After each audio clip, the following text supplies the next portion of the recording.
today we're talking about triggers, or as you like to call them, activators. I had a professor recently that actually called, instead of saying triggers, he liked activators, and it's just kind of a term I picked up as well. And the basis of it is we just kind of throw around the word trigger a lot, and so I say you're triggered all the time. we've just kind of like thrown that around a lot in the last Does that trigger you? couple of years, and so Does it trigger you to say triggered? Activates me. Oh, it and activates so you. the whole reasoning behind activators, like why you it makes sense to me, is because it's activating something within you. It's activating a response inside of you.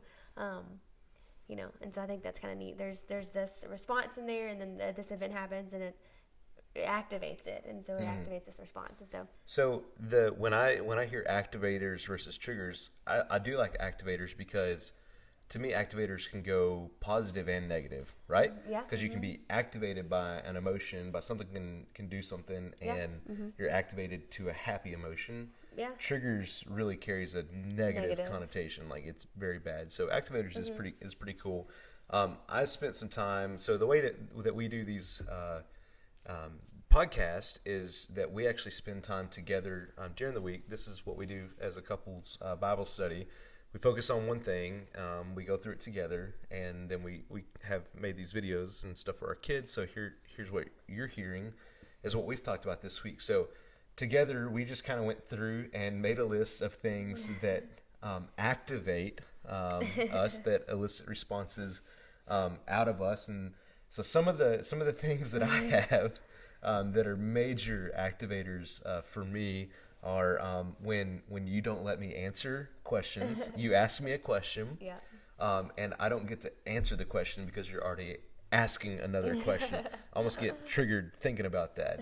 But that's one of the biggest ones. I don't have a chance to answer questions.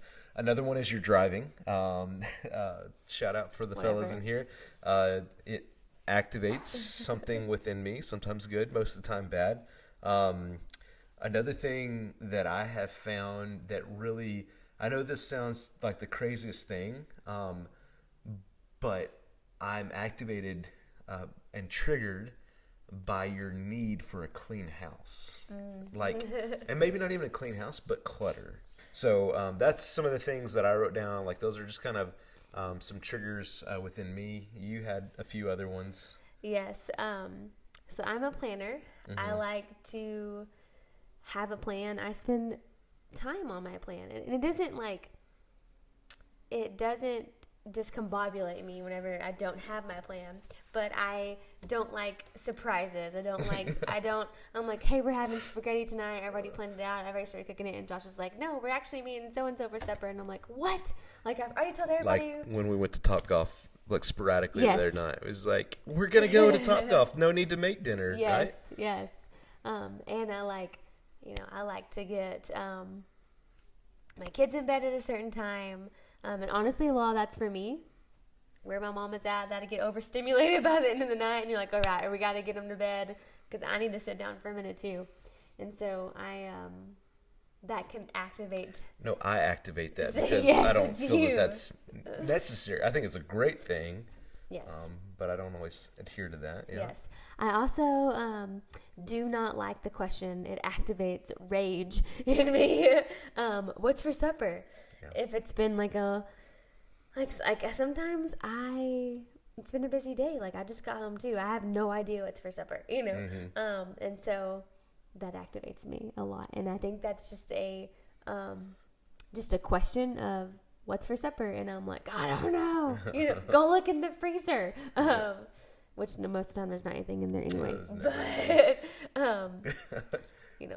I do think we share some common ground on one thing that does trigger or activate both of us, and that is when our kids ask questions while we're talking. Oh, yes. And it's like, just let us finish a conversation, right? Yes. So triggers and activators, they're not just only for the sake of, spousal relations. They're with really any kind of relationship, friendship, random people can trigger you, whatever it is. So it's something that's very important that we need to learn how to deal with. Yeah. Well, even things, places, things,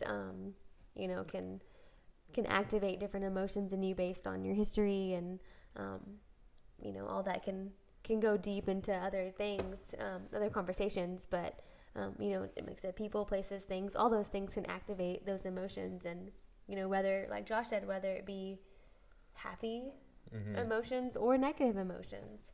Yeah. But again, it's important to know those and recognize those. I had some really good verses that we went over this week. Yep. So I'm gonna read one. Okay.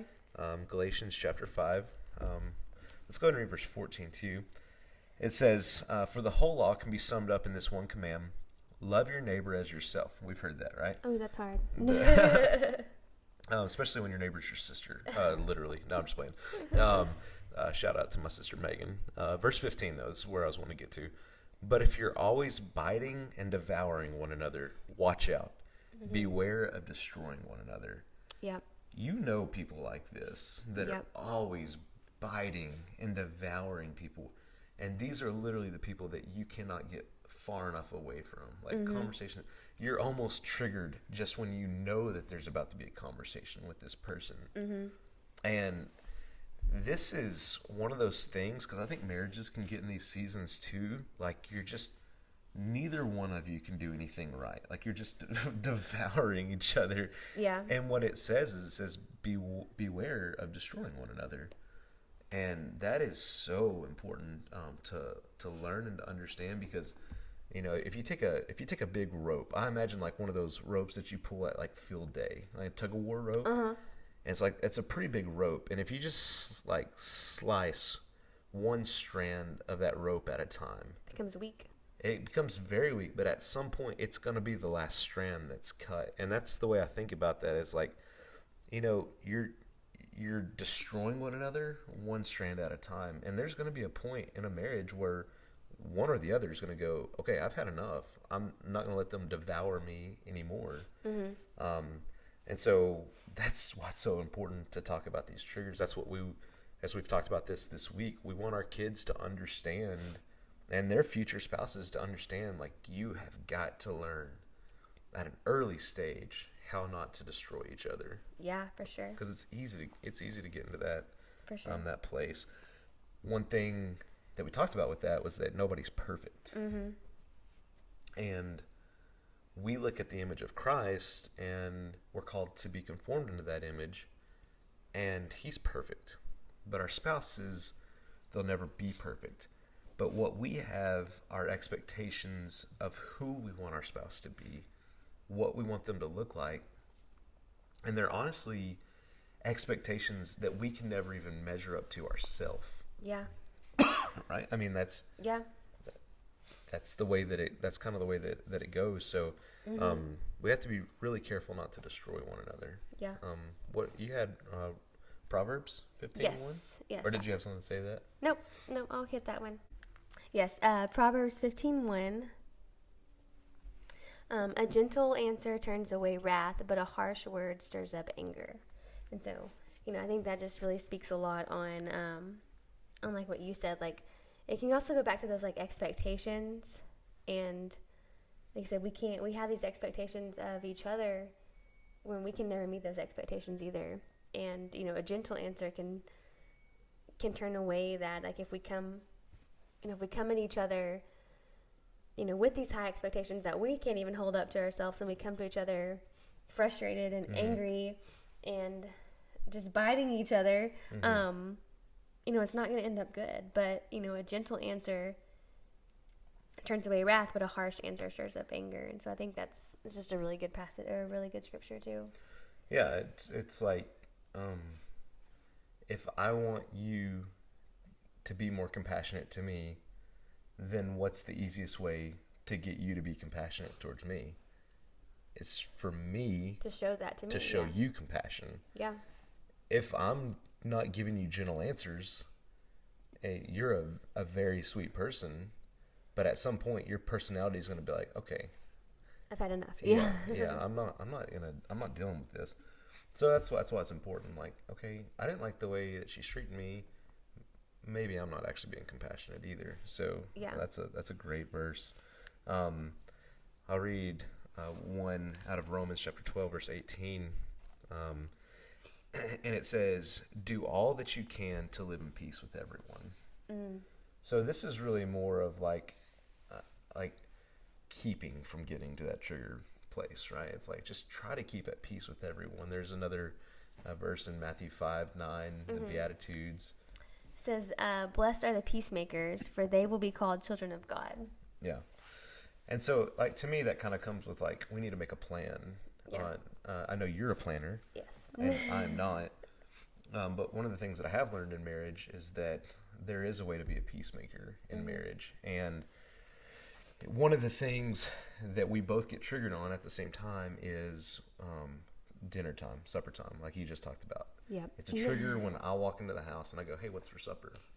Yep. And then the question itself just like activates me sometimes. Yeah.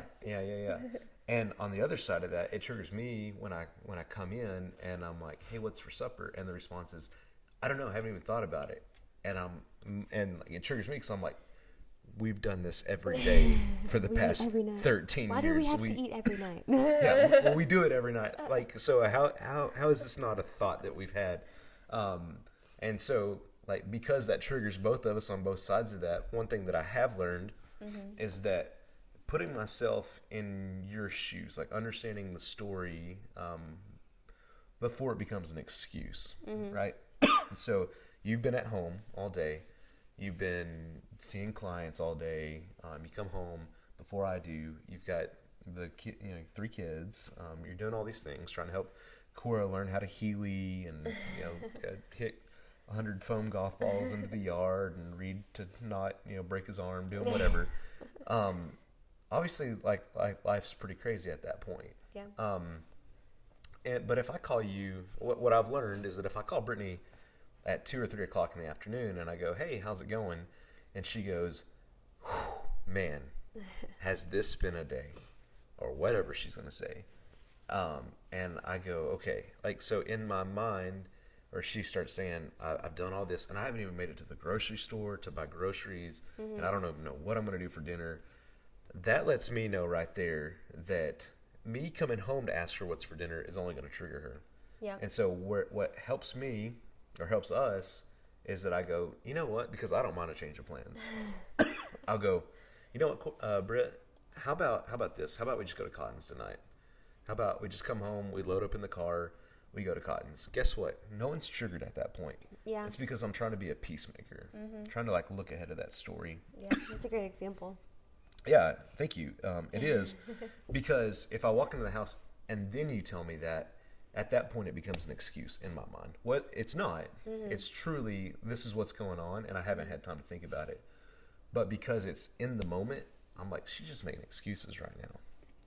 But if I know that and I've taken the effort to become a peacemaker beforehand, I can ask you that question and know what's going on in her life, and I can become the fixer at that point. Yeah. And you know what? Life's good because we just got some chili rellenos, some queso, and life is Corn good puppies. from that moment on. So Maybe make that your prayer for the next week of how can I be a peacemaker? Or help me be a peacemaker.